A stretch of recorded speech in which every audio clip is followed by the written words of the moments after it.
Alvin Patrimonio will go for a 3-point shot!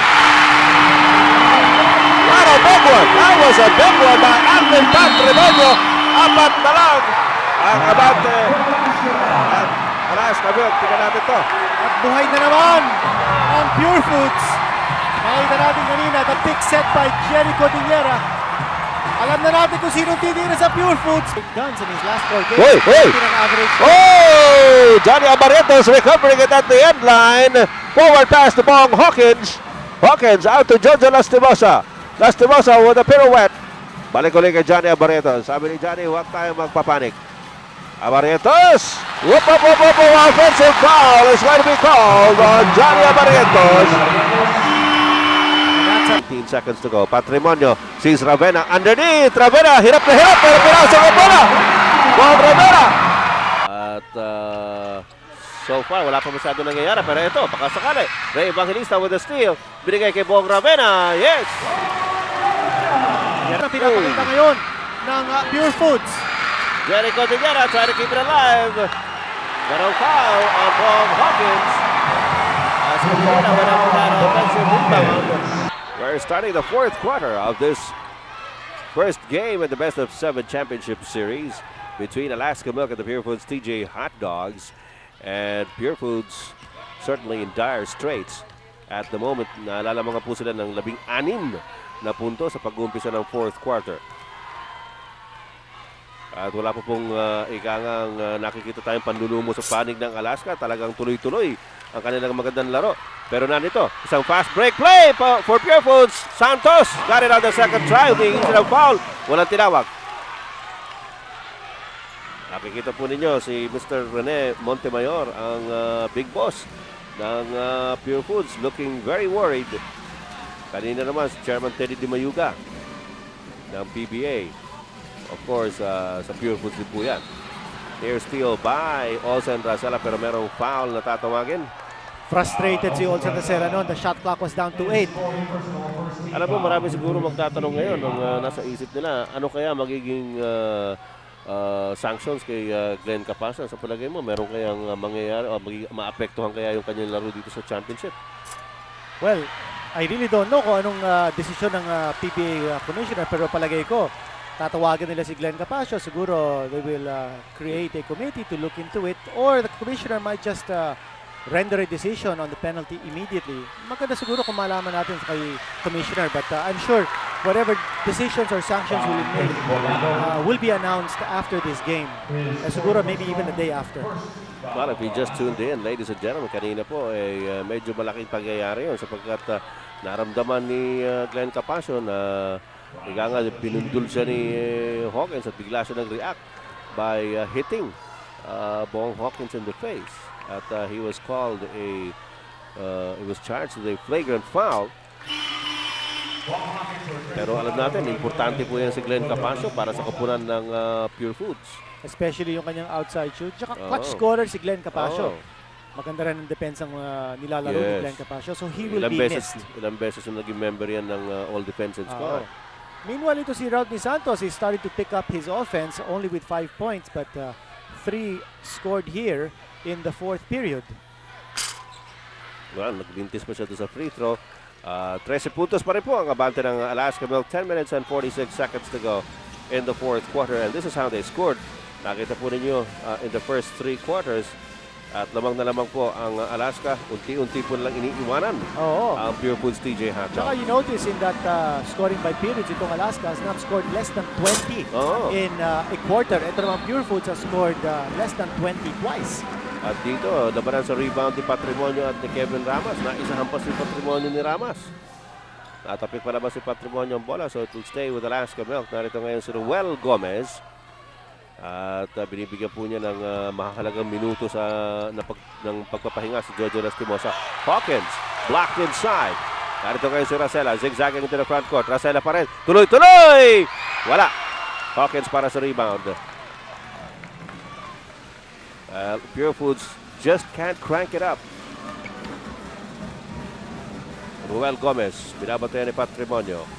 Hawkins against Cordillera. Cross court to June Reyes. Ramas is open, in and out. Tapik ni Carriazo, napulot ni Hawkins. Fresh 24-second shot clock for Alaska Milk. And Ramos is spotted underneath. Kinaliwa yung tira. Nakakuha ni Cordillera. Cordillera forward to Racela. Si Racela na naman ang bubulusok para sa Pure Foods. But he wants to pass. Rodney Santos thinking about it. Santos pa rin. Tangan ng bola. Laban kay Carriazo. Rodney Santos binibigyan ng pick ni Alvin Patrimonio. Santos umatras laban kay Carriazo. Ay, nako. Inaalat ang Pure Foods. Gomez will pull up and miss the shot. At sa pag-agawan po sa rebound, tatawagan ng foul si Jeffrey Carriazo na tinulungan namang tumayo ni Alvin Patrimonio. 13 puntos pa rin ang abante ng Alaska, 69-56. Ed, gumaganda na yata ang depensa ng Pure Foods at Alaska has not been able to score. Sa bilang ko, siguro the last 3 possessions, nagkakaroon ng successive defensive stops itong Pure Foods, but they've got to be able to put the ball in the basket on the other end. Kung hindi, kailangan din nilang umiscore. Hindi din bababa yung kanilang yung lead ng Alaska. Hindi magkakaroon ng stalemate. Cordillera knocks it off Kevin Ramos's hands. Ang hindi pa bumabalik para sa Pure Foods ito si Ray Evangelista. Medyo matagal-tagal na rin nakaupo ito sa bangko. Yes. Samantala, Bong Hawkins, June Reyes. Out to Hawkins again. Carriazo, labang kay Edmund Reyes. Pero paano nakita sa referee De Leon.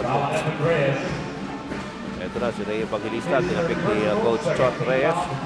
Alam mo, si Assistant Coach Eric Altamirano ang siyang masigasig na nakatayo at nagbibigay ng instructions sa kanilang mga players. Habang si Coach Chot Reyes, ibang pinta ng kanyang mukha ngayon. He's very disappointed. Hawkins nilabas kay June Reyes. Pasa niya sa loob, knocked out by Jerry Cordillera. Papalitan ni Evangelista si Edmund Reyes. Well, with Alaska ahead by 13 points, 8:18 to go. This lead is not a comfortable lead, especially in a championship series. Pure Foods can come back, but they've got to start playing good defense. Nako, pumasok pa yung tira sa labas ni June Reyes. Ngayon pa pumasok yung mga pukol ni John Reyes mula sa labas. Kaya kanina nga, pinag-uusapan natin how Pure Foods must tighten up its defense. Yun, nakapasok pa ng outside shot ito si June Reyes. Rodney Santos trying to weave his magic. Ito na, si June Reyes nauna sa harapan. Pull-up jumper by June. Babied it. Evangelista para sa rebound for Pure Foods. Ray Evangelista forward to Olsen Racela. 15 puntos po ang abante ng Alaska Milk at 71-56. Meron pa tayong 7 minutes and 37 seconds remaining. At samantala si Patrimonio ay finaul. Ang tatawagan po ay si Bong Hawkins. Pangatlo na yan ni Hawkins sa larong ito. 7 minutes, 36 seconds to go. Fourth period. Meron pong timeout na tatawagin ang Pure Foods TJ Hot Dogs.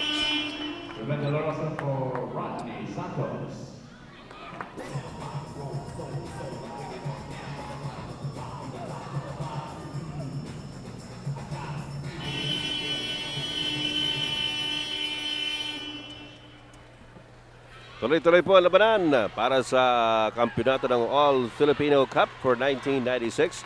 Ito po ay sa pagitan ng Alaska Milk at ng Pure Foods TJ Hot Dogs. At ito po ang rebounding sa first half. Lamang ang Pure Foods pero dito po sa second half. Napag-iwanan na sila ng Alaska para kayo sa lahat ng departamento. Well, bumaliktad na nga ang rebounding story. Alaska is now out-rebounding Pure Foods dito sa second half. Samantala, si Olsen Racela tatawagan ng offensive foul. Yes. Good positioning by June Reyes. Panlima na yan ni Olsen Racela. At si Dito Pumarin, medyo matagal-tagal na rin nakaupo doon sa bench. Ito si Racela, sabi nga natin kanina, was able to inject some activity in the Pure Foods offense, pero not enough. Samantala, Ruben De La Rosa nakuha ang rebound. Lamang pa rin po ng 15 ang Alaska. Pasa ni Olsen Racela, natapik para pas ni June Reyes. At ito po magandang laro ni June Reyes ay siguro kinatutuwa din Johnny Abarrientos dahil hindi siya gaanong hirap. Abarrientos nakaupo pa rin sa bench, nagpapahinga. Well, malaki So, pa din bonus yan. malaki pa din ang lead ng Alaska. So, can afford No. yung Alaska to have Johnny Barrientos sitting on the bench. Patrimonio ng agawan, Jojo Lastimosa to June Reyes. Nakaabang si Bong Ravena. At napulot ni Merwin Castelo. Ang loose ball, Alaska pa rin. 6 minutes and 51 seconds left. Lastimosa out to June Reyes. Kumilya yung tira. Pero sa Alaska pa rin ang bola na agaw ni Ruben De La Rosa. De La Rosa. Tuloy-tuloy sa harap. Binigay kay Jerry Codinera. Codinera sinakyan ni Merwin Castelo. At tatawagan po ng foul si Merwin. First personal lang yan ni Merwin Castelo. Coach Sotres trying to kick up the pace. Oh. And the only way that you can get momentum to your side is kung ikaw nagdi-dictate ng tempo at kailangan mong maglaro ng magandang depensa to be able to create turnovers to give you situations for transition. Pero wala, mukhang maingat na din sa paghawak ng bola itong Alaska. They have been able to stave off lapsing into errors and turnovers. Well, sa kasalukuyan siguro naghahanap lang ng puwang itong Pure Foods TJ Hot Dogs where they can start it up. At so far, wala pa masyado nangyayari. Pero ito, baka sakali. Ray Evangelista with the steal. Binigay kay Bong Ravena. Yes! Yan ang half-court trap ng Pure Foods. Able to get a turnover. Tapos meron quick Ayun pass. pa, isa! Ito na naman. Hindi, nabitawan ni Ruben De La Rosa sa sideline. Hinayang na hinayang si Ruben De La Rosa. Tapapukpuk siya doon sa may sideline. Good try though. Ito, makikita ninyo. Yan ang classic trap. When you have a ball carrier, just pass the mid-court line. Tapos nandun siya sa may pantang angle. Oo. Yung corner na yun. Point of no return na kasi yun eh. Ramos, mabilis na nagpapasahan ngayon ng Alaska. Natapit sa likod ni Alvin Patrimonio. Wala din ni Bong Ravena. Nakuha ni Alvin Patrimonio. Ito naman ngayon si Ray Evangelista. Kaharap niya ngayon si June Reyes. Dalawang sunod na turnover for Alaska. Bong Ravena nag-iisip ng 3-point shot. Sumaksak sa loob. Ni Yoyo Bola. Exhibition shot by Bong Ravena. At tinapyas na po sa siyam ang abante ng Alaska 71-62. Biglang tumawag si Tim Cone ng timeout.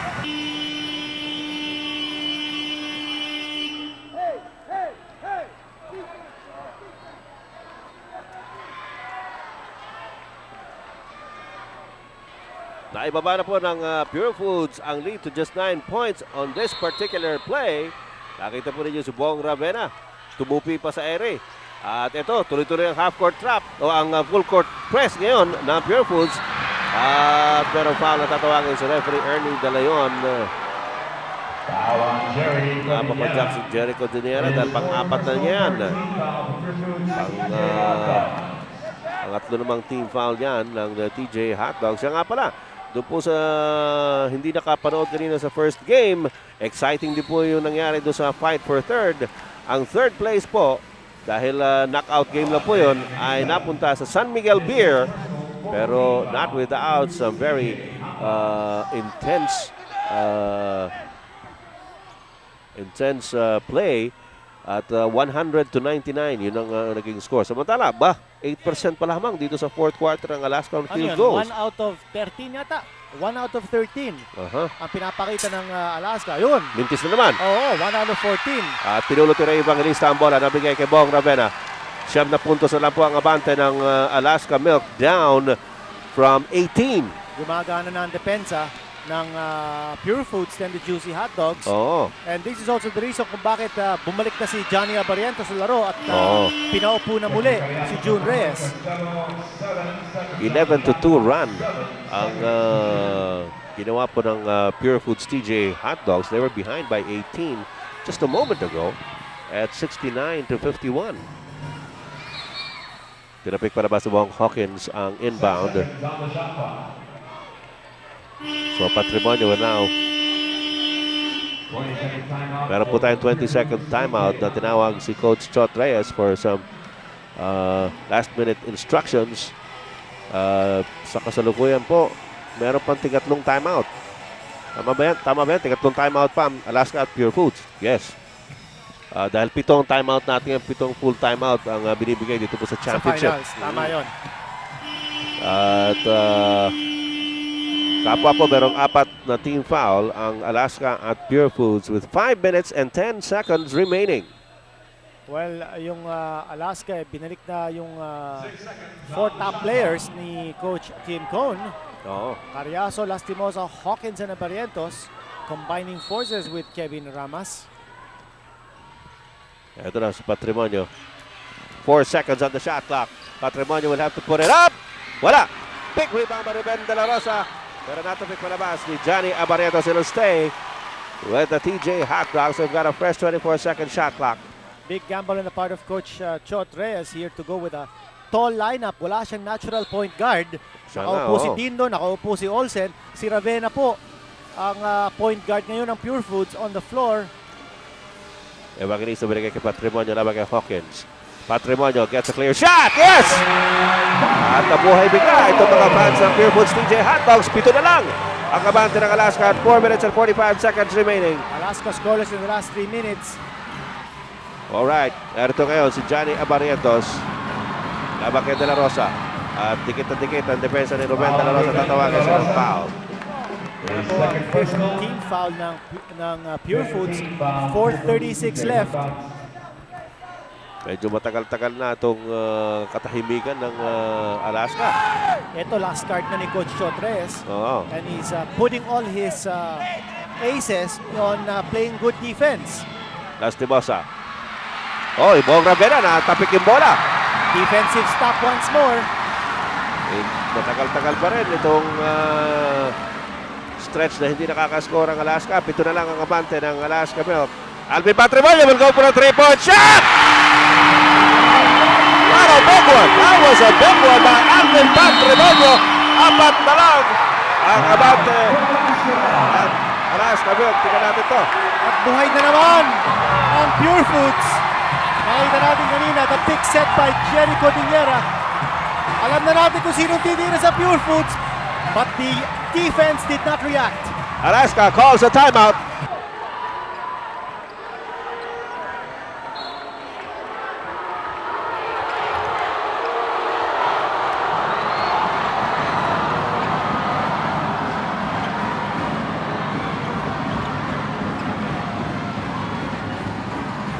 Outscorer po na Pure Foods TJ Hot Dogs 18-2. Dito po sa napakahabang stretch na ito. 4 na lang ang lamang ng Alaska Milk. 71-67. Jojo Lastimosa fouled as he went up for that shot. Saan nga pala, baka nagtataka po kayo doon sa numero nakita nyo kanina, yung numero 26. Nakalagay 26, held up by Alvin Patrimonio's fans.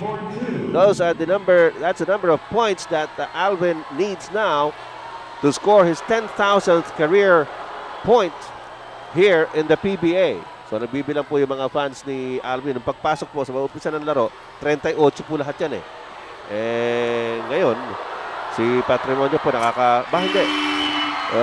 Nagpupunta siya yata. Ngayon, 17 na puntos ni Alvin Patrimonio.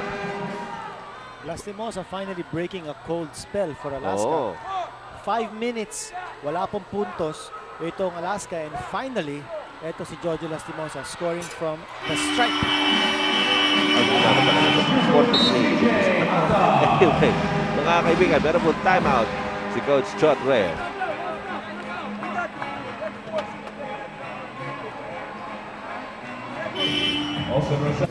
Alright, that's a score now. A 6-point lead by Alaska Milk over Pure Foods, down from 18. Ito po yung malaking 3-point shot na ginawa kanina ni Alvin Patrimonio. Ito, to make over na ang kapitan, El Capitan. Well, kanina nakita natin yung pick set by Jerry Cordillera. Kanya na-eliminate si Bong Hawkins dun sa depensa ng Alaska. At hindi masyado nakapag-react ng mahusay. Ito si Kevin Ramas and Alvin Patrimonio scoring from 3-point range. Alalahanin po ninyo mga kaibigan, umabot ng 18. Itong kalamangan ito ng Alaska Milk. At naibaba po sa 4 na lang nung tinira ni Alvin Patrimonio. Subalit tumiscore po ngayon ang Alaska. So on free throws. So 6 na naman ang abante ng Alaska Milk. They're going 1 out of 14. Ang Alaska Milk po 1 out of 14 on field goes. Alvin Patrimonio strikes again! Ayun, 22 sila. Medyo kinurek nila. Uy! Will turn over. Yes! It's a turnover. Nagkakagulo ngayon ng Alaska. Yung pinakita ng Alaska na teamwork, nakatulog ang Alaska. nagkaroon ng complacency. Oo. Yung pinakita ng Alaska kanina na teamwork in offense and defense, yun naman ang pinapakita ngayon ng Pure Foods. Jericho Tiguera trying to keep it alive. Pero foul on Bob Hawkins. As Tiguera went up with that offensive rebound. 3 minutes and 14 seconds to go. 3 minutes and 14 seconds to go. As you see the miss by Ray Evangelista. Narito si Jericho Tiguera. Talagang boom labas. Ang kinorin, ayun, may foul si Bob Hawkins. Samantala, meron pong 20-second timeout. Tinawag ang Alaska Milk. At ang lamang po ng Alaska ngayon, apat na lamang, 73-69. Biglang nabuhayan ito Pure Foods, Kinito. Totoo yan. And again, using the same weapon that Pure Foods is known for, yung kanilang half-court trap. Nabigyan nila ng konting pressure. Hindi lang konti siguro, kundi matinding pressure. Yung Alaska, take a look at this last shot of Alvin Patrimonio. Yung depensa ni Bong Hawkins, yung kamay ni Hawkins nasa mukha ni Alvin Patrimonio, pero pumasok pa rin yung tira. Alam mo, Kinito, time and again it has been said that when the chips are down, the Pure Foods TJ hot dogs always go to Alvin Patrimonio. Yes. And very rarely does he let them down. Oh, well, take a look at the game reset. And added to that, no, when they need to be able to come back, they rely on defense. Tapos sa offense, give it to Alvin. Yun ang kanilang battle cry. Napakasimple. No? Oo. Ito na naman si Alvin. Ba, nakawala. Ito na naman, hindi pumasok. Alcen Racela with an offensive rebound. Just a 4-point lead by Alaska. 2 minutes and 56 seconds to go in this ball game. Racela, binigay kay Patrimonio. Patrimonio double-teamed out to Evangelista. He gets pushed out by Jojo Lastimosa. There's going to be a foul on Jolas. That will be number 3 on Lastimosa. At nasa penalty na po ang Alaska. Kanya at bibigyan po ng 2 free throws si Ray Evangelista, who so far has only scored 4 points in the ball game, but he did spend a lot of minutes on the bench. Hindi napigil ni Jojo Lastimosa yung kanyang momentum. Pinasok ni Evangelista his first free throw. Ray Evangelista, the pride of Ormoc. Nandun nga pala ako kahapon sa kanang isang araw. At they're rushing that Superdome, Ormoc Superdome. Para sa PBA at 2 ang pinasok ni Ray Evangelista. Just a 2-point lead now by Alaska Milk with 2 minutes and 46 seconds to go. More backcourt pressure. Cariaso back to Hawkins. Over to Lastimosa. Lastimosa, lays up, wala. And, teka muna. Mayroong foul yata ang tatawagin sa referee Ilagan on Alvin Patrimonio on that drive by Jolas. At bibigyan po ng 2 free throw si Jojo Lastimosa. At medyo nakita niyo po ang reaction ni Coach Chot Reyes dahil nakakahabol na sila. Well, there was a foul in that layup. There was definitely a foul in that layup.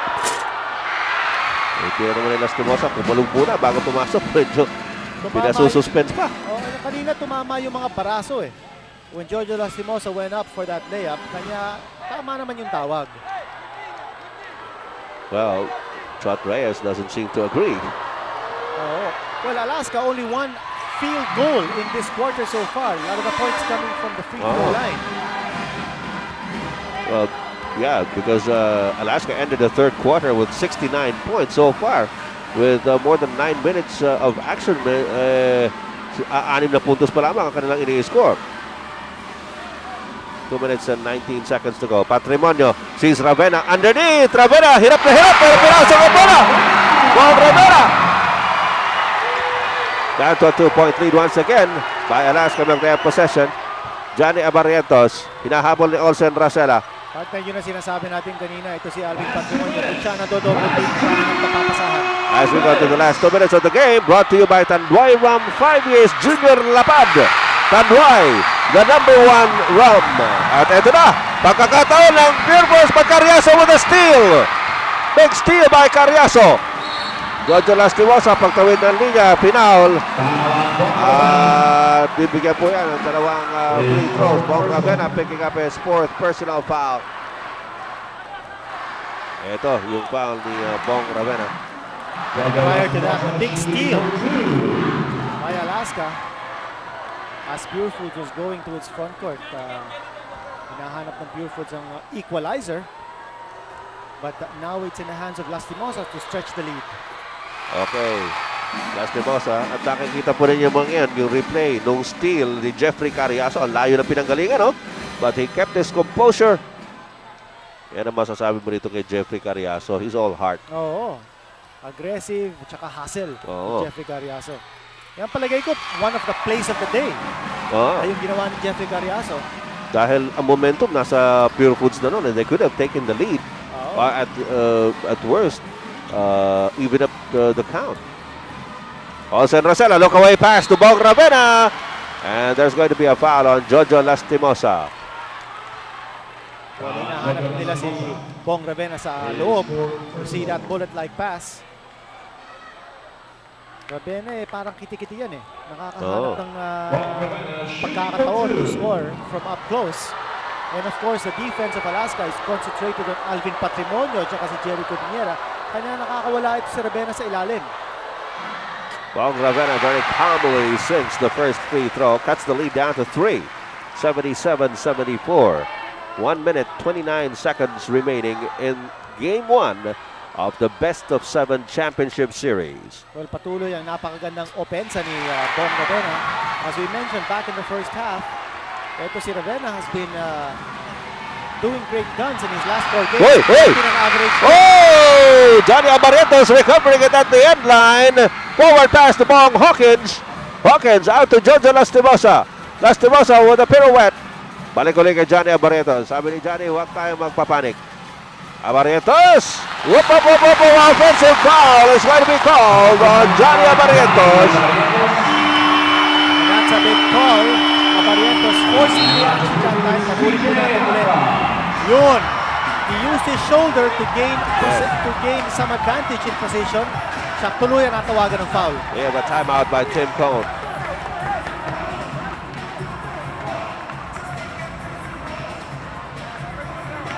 Big crowd here sitting on the edge of their seats in Game 1 of the best-of-7 championship series for the All-Filipino Cup for 1996. Ang ating full score, lamang ang Alaska ng 2 na lamang, 77-75. Kung kayo po ay umalis kanina dahil tinatambakan na ng Alaska ang Pure Foods ng 18, siguro ang tanong nyo ngayon, teka, ano nangyari?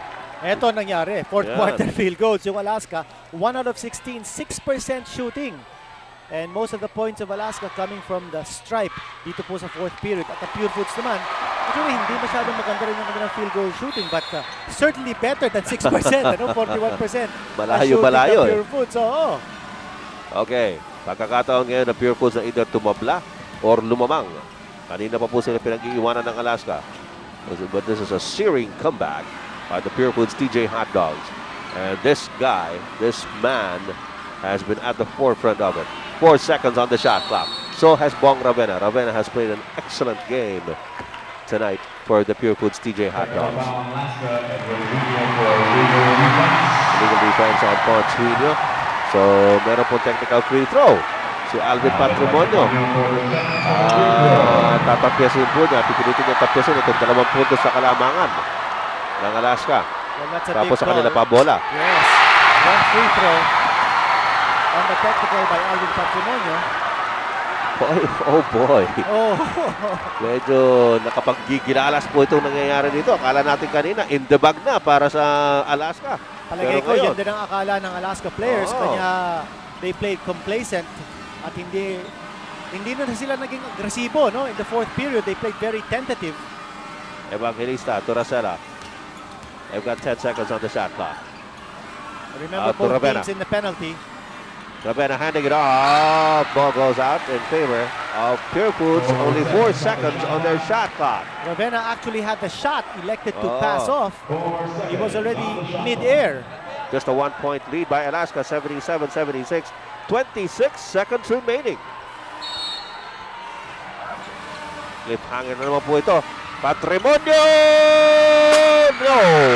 And the loose ball picked up by Bong Hawkins for Alaska Milk. 17 seconds to go. Jojo Lastimosa, sinalubong. Tatawagan po ng foul si Jerry Cordillera. Kaya po na nabanggit ni Kenito Henson. Pareho pong nasa penalty na ang dalawang kupurang ito. Si Jojo Lastimoso po free throws na dalawang beses. Well, duty foul yung Jericho Tiguera. Definitely, yung Pure Foods looking to stop the clock. And Lastimosa will try to pad this lead. Marami pang pwede mangyari dito. Oo, marami. Ito si Lastimosa, could miss one, could miss two, could make both. If he makes both, tatlong lamang ng Alaska. Pero pwede pa rin yun. Will be, yes, Pure Foods will be looking. Oy! Minintis na yung yung front end ng kanyang 2 free throws. Just a 1-point lead by Alaska Milk with 16 seconds to go. Now a 2-point lead at 78-76. So we have this timeout.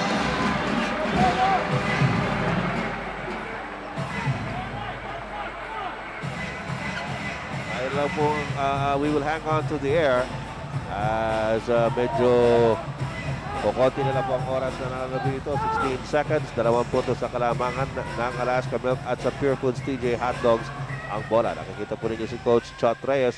Medyo naglalakad-lakad muna, trying to compose his thoughts. At iniisip po niya kung ano ang pinakamagandang sistema para dito sa kanilang opensa. With 16 seconds to go, they're down by 2 in Game 1. At ayan po nakikita ninyo ang huddle ng Pure Foods TJ Hot Dogs. If you just tuned in, si Glenn Capasio po ay pinalabas dahil po sa isang flagrant foul na kung saan ay he hit Bong Hawkins in the face. Kanya po tinawagan siya ng flagrant foul at he was sent out of the playing court. 16 seconds to go. 2-point lead by Alaska Milk. At gaya nga na sinabi ko dito, marami pa pwede mangyari dito. Oo, well, hindi natin napapakinggan kung anong sinasabi ni Coach Chotres. Wala tayong boom facilities at this point, so please bear with us. Pero siguro ang pinag-uusapan ni Coach Chotres dito is when Pure Foods should go on the attack. Should they wait for the last 5 seconds to make a move for the basket? Should they go for a quick basket and then if they hit the basket, will they give up the foul on the return play? Ayan ang mga options si Coach Chotres. Mahirap kasi even number eh. Oo. Diba? Either ang pinakahuling alternative siguro dyan ay 3-point shot. Oo, that is one option. Either go strong to the hoop. Maybe if they go strong to the hoop, makakuha sila ng extra bonus on a 3-point play. 7 of Alaska's last 9 points scored by just one man. Si Jojo Lastimosa. At well, dalawa lang sila umiscore dito sa fourth quarter para sa Alaska. The other one is Jun Reyes with 2 points. Well, importante yung inbound and they have it safely now in the hands of Racela. Remember, for Alaska, they cannot afford to foul. 7 seconds on the game clock. Evangelista gets the miss. Inabot kay Jericho Tiguera. No basket, sabi ni referee Varela. Wala raw. Not counted. Merong foul. Before that shot, si Bong Hawkins ang tatawagan po ng foul. At bibigyan ng dalawang pagkakataon. Si Ray Evangelista yata ang titira. 2.9 seconds to go. Boy, oh boy, I don't envy this guy. Medyo pressure laden ito. Dalawang po ng dalawang Alaska. Pure Foods down by 2. Ray Evangelista of the TJ Hot Dogs at the line with 2.9 seconds. Shoot! Pumasok ang una.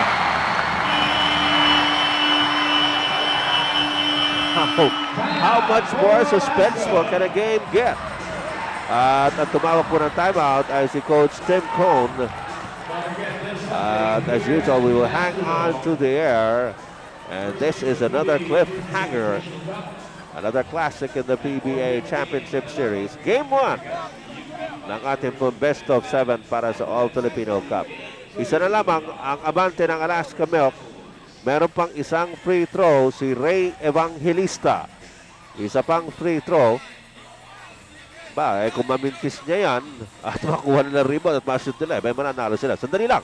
Si Coach Tim Cone, pakinggan natin.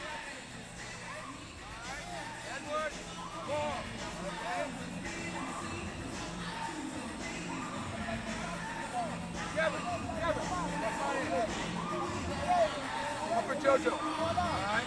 Kevin, you got right here. Okay. No. Kevin here. Edward here. Okay. Johnny, you're over here. Okay? Jeffrey, you're here. All right, now, if we're going to miss, fellas, we want to box out. Edwards, come to the man. I'm sorry. Edwards, go to the rebound here. Straight to the rebound. Okay? Johnny, on the release, I want you to run and get in front right here. Don't go early now. Johnny, don't go early. Lamaga. Wait for the release. Support. Get in front of the man right here. Box out. All right? Jeff, you come behind right in here. Don't go early. Let's see if you get the tip. De La Rosa might come in for the offensive board. Ayan, nadinig po ninyo ang instructions si Coach Tim Con. Nadinig nyo, marunong magtagalog yan si Tim Con. Huwag maaga. Sabi mo, huwag maaga ang pasok.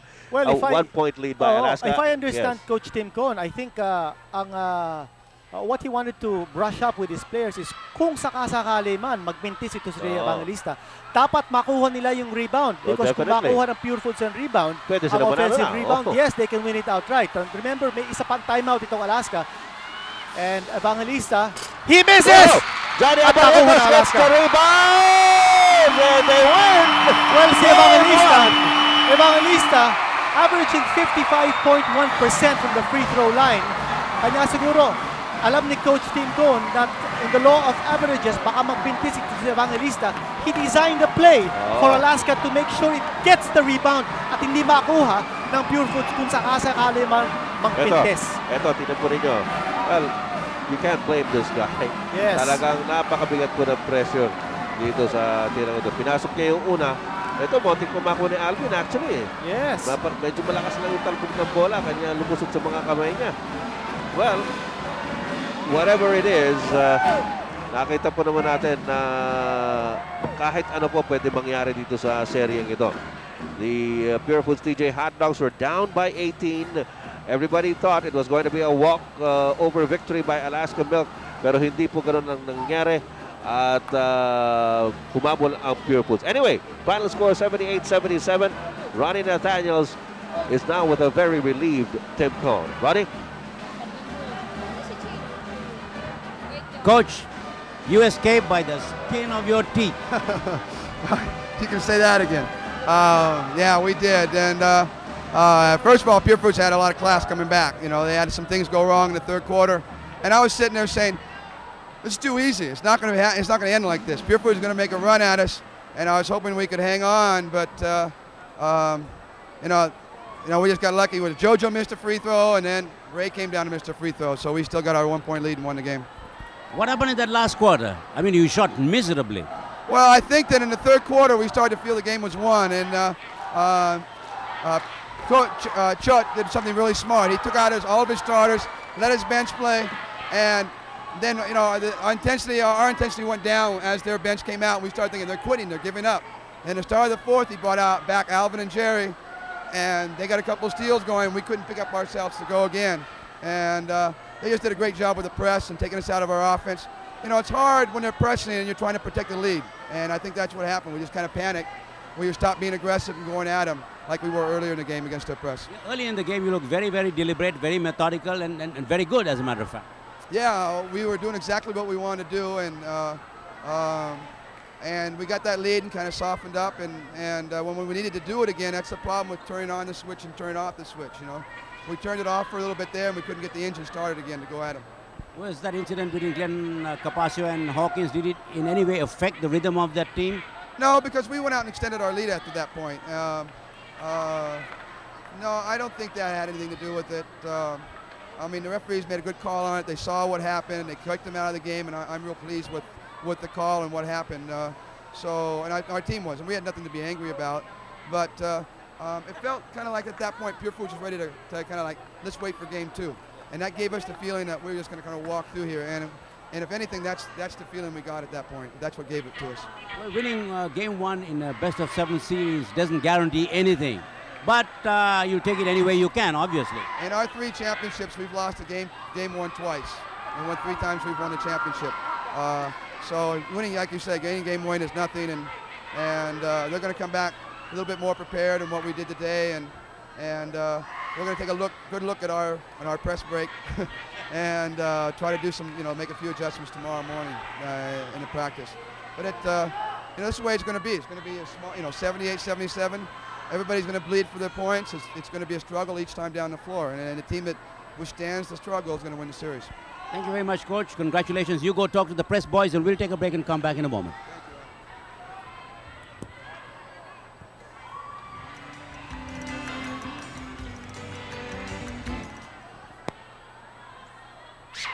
Sino tumawag ng last time out? Alaska? Pure Foods. Mic test. Oh, mic test, mic test, mic. Parang yung pagkasanay sa didit parang work to your disadvantage. Being the final, so Hindi mo na realize, pero somehow, parang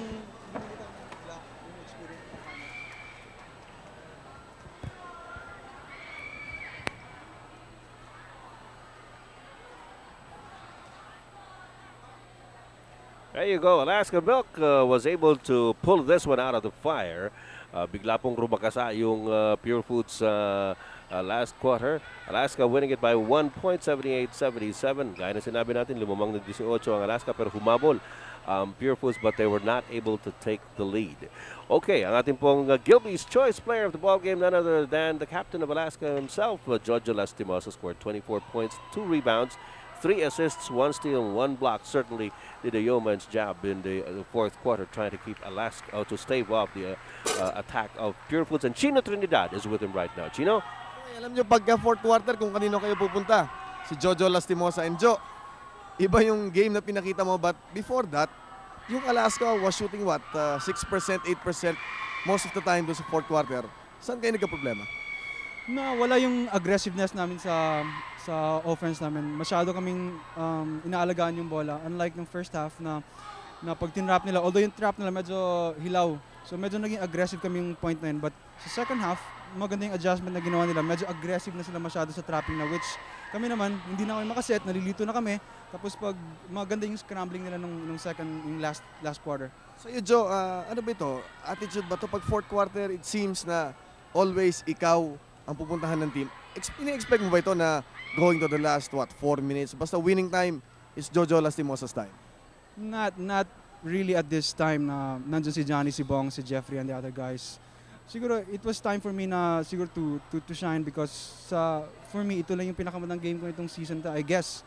And it's not gonna happen every night pero hopefully tonight medyo maganda yung performance ko and nagkataon yung bola na sa akin. Okay, one thing na nakita natin dito, itong team na ito, with the 6 championships under its belt na 6 straight, no? Parang nakikita ko kanina, relax na relax ang mood nyo. Ito ba nag-work to your disadvantage na yung tendency ng team to relax? Hindi naman relax na hindi kayo lalaban, but the mood kanina sa halftime, parang okay, no, nandito na tayo, we were targeting double-digit na lamang dun sa third quarter, you did that. Pero at the same time, nag-relax kayo ng konti sa fourth quarter. Maybe because masyadong nataasan na namin yung lamang namin. And the tendency is mag-relax na lang yung team pag malaki yung lamang. Hindi masyadong iingatan mo na yung points na lamang ninyo. And I want to give credit also to the Pure Foods team na they never gave up. Na laban pa rin sila ng laban. Okay, dito Joe, 1 game down. Hindi ganun kadali itong game na to. It's a 7-game series and we still have to win 3 more games and it's a long way to go. Okay Joe, mag-celebrate ka na. Again, magnificent ball game from you. Yeah. Greetings. No, I just want to thank the Lord for this game and salamat lang sa kanya because he's been there all throughout through my ups and downs and I want to say hi to Butchik. Hi sweetheart. Yung baby mo, babae na naman, no? Bye. Grand Slam. Dre. Hi Dre. Okay, congratulations sa kanya. Double victory, Grand Slam. 3 na yung anak mo babae, ano? Okay, punta tayo doon sa panel. Talagang diniin pa ni Chino eh. Pero masaya naman po at kumusta rin sa iyo, Butchik. And Jojo Lastimosa, our QB's Choice Player of the Game. And nag-score po natin, Game 1 ng Best of 7 Championship Series. Nakuha po ng Alaska 78-77. At nung ating first game naman, yung knockout game for third place, nanalo ron ang San Miguel Beer over Ginebra, 199. 1 point din lang, ang lamang doon. Well, Ed, the credit I think has to go also to, in large part, no, to Coach Tim Cone. Ano mo nangyari Of course. kanina with Rhea Evangelista at the stripe? Palagay ko alam ni Coach Tim Cone ang kanyang average, 55.1% from the free throw line. No? So after he made that first free throw, tumawag ng timeout. And Yes. you usually Ah. call a timeout to break the momentum of a free throw shooter, to Right. make him think about that second free throw. Lalong-lalo na dahil naipasok yung Oh, una exactly. eh. Oo. Para maging a little nervous yung Oo. free throw shooter. Kanya, yan, magandang tactic na ni Coach Tim Con. Pangalawa, yung pinag-usapan niya sa timeout. Hindi yung kung anong gagawin nila kung let's say makuha ulit yung bola because there were still about 2.6, 2.9 seconds to go. 2.9, yes. Pero ang ginawa niyang tactic in that timeout was to tell his boys what to do if in case the free throw missed. Dahil Kanya- meron pa siya isang timeout, pwede pa niya tawagin Yes, he yun could have eh. also Oo. called a timeout kung Yes. pumasok yung bola. Tama. So, he made sure that his troops were well flanked so that kung sakasakali magbintis, they certainly did not want Pure Foods to get the offensive rebound because that would give Pure Foods an opportunity to win. Gabi na kinito. Tama na. Okay, mga kaibigan. Napakaganda kasi ng Oo. laro eh. Ayan, game 1 po. Ang overtime na tayo. So, sila pala. Pupunta ka pa sa Baguio. Punta pa ako ng Baguio. Ang dami pa sinabi. Okay. Sa linggo, manood kayo mga kaibigan. Meron tayong invitational na yung PBA University Invitational. Yan po ay lalahukan ng mga university or college teams. LaSalle versus UP. Yan po ating magiging first game sa linggo. Randy and Rado will do that for you. At syempre pa, game number 2 of the All-Filipino Cup Best of 7 Championship Series between Pure Foods and Alaska. Samahan po ninyo si Seb Sarmenta at si Andy Hao para sa larong yan. Ako na lang ha. Okay sit mga back, kaibigan. Kami po ni Anthony Suntay na sa Baguio. Maya-maya lang. Thank you mga kaibigan. We'll see you around. Good night.